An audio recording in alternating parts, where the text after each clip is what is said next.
as an outsider, you're watching what's going on with Venezuela and you're going, well, like, I'm not a genius, but Mexico's our biggest fentanyl drug problem.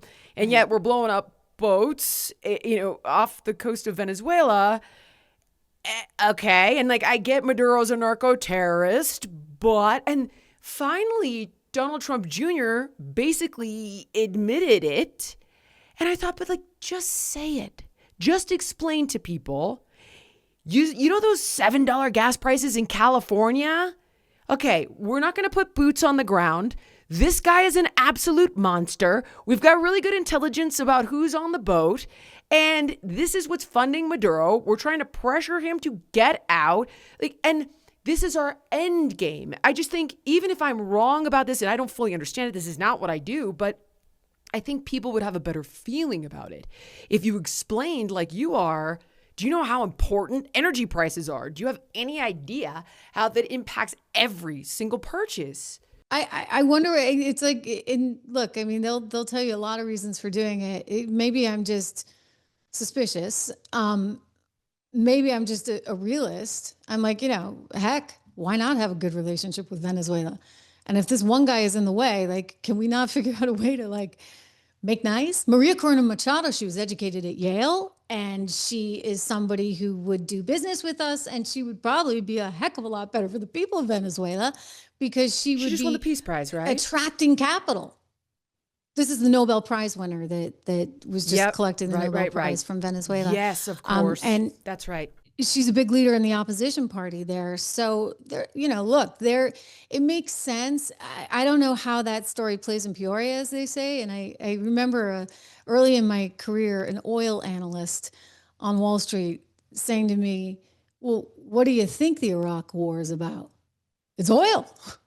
And I'm like, no, it's about, it's weapons of mass destruction. The guy's like, no, it's about oil, and there's nothing wrong with that. We need oil. And I'm like, whoa, so I mean, the problem is that it went so far south. That's the issue, is that it was a forever war and we lost a bunch of young people, young Americans. And that can't That's happen. The concern, is that people don't have the bandwidth to even hear it. They're like, regime change. Oh my God. And I understand, but I just feel as though if we were completely transparent and we gave a game plan, an end game, explained the stakes, I think the administration would get more goodwill out of MAGA as well, because MAGA is done with the foreign wars. I think if it was better messaged to them, just the way you did, how this is actually in America's best interest and not just the military industrial complex. Well, and from a national security perspective, honestly, like, do you really want China there? I mean, that's who's there. Do you really want the Iranians there? That's who's there. Do you really want Russia there? That's who's there. And so I think the national security issue is important as well. Like, it is our hemisphere. If we think about the Monroe Doctrine, we need to have control over our hemisphere. We don't want our enemies 3 hours away. And so I think that's part of the reality of this situation as well. Again, I hope this doesn't escalate as some people think it might. And we ought to be able to diversify ourselves in terms of having other energy sources, et cetera. But look, I mean, you think about AI in the future, and you think about the grid, which, by the way, all our grids need to be rebuilt. But you think about how much energy, Jillian, this is going to take.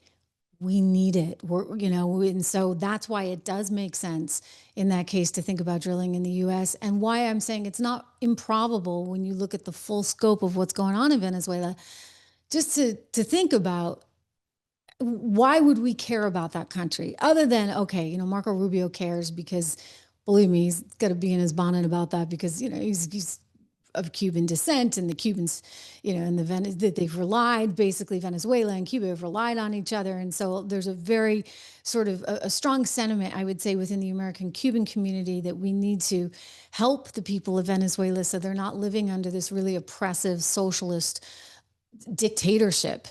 And there's that going on. But I would just say the American people are going to look at it and say, well, what's in it for me? And I think I know the answer. Yes. Oil. Right. Of course. I'm going to go off piece for just a second because I really want to understand What has happened to the tariff conversation? I don't hear anything about it anymore. Are deals done? Are they not done? Did it cost us jobs? Is it creating jobs? I should have brought it up when we discussed the jobs report, and I meant to, but I was so fascinated and, ended up asking you other questions in other areas. No, it's fine. Where are we at with this? Do you agree with this? Is this good? Is this bad? Where are we netting out here? We actually put out a report at 76 Research about this as it was first going down. Our conclusion after we ran a whole series of numbers was it was going to be like, it actually wasn't going to have a huge effect one way or the other on the economy, which, by the way, the Wall Street Journal just published I sent it to my colleague at my company because I'm like, well, that's funny. Everybody's just come to the conclusion that we had in the beginning, which was that, it's really not going to be a huge win or loss, because ultimately it's just it's a fractional change, and you can offset that, by the way, by decreasing energy prices, by having smart energy policy that seeks to drill in the US of A. So I think from the standpoint that it gives us negotiating leverage, it's smart. I think the president has the ability to scare the HLL out of everyone. And so he's using, and this is very important. I say this because I do a lot of regular news, obviously, on my show, and I do a lot of international news, a lot of domestic stuff, but I look at what the president has been able to accomplish on the international front, and I say, wow, he's actually using financial tools to have outcomes in other things. And it's a really smart way of thinking about things, because it's typically, I remember once having this argument with none other than John Bolton on Fox, because John had the idea that, it was, I don't remember what it was, but he wanted to send troops somewhere. And I'm like, but why? Because just use sanctions, use financial tools. And he's like, what's that going to do to the economy? And I'm like, I'd rather lose dollars than lives. And I think that this administration, because of Trump's business background, and Scott Bessent, by the way, no joke, that guy is brilliant. He took down the Bank of England. Okay. He is really smart. He is our Treasury Secretary. He and Trump together are saying, okay, what do we need done in the world? Let's actually try and pressure these countries with financial pain in order to get it done. And that's, to me, better than using military options. All right, guys, if you like this clip and you want to watch the full episode, click here. And if you want more content like this, you can subscribe to the show by clicking here.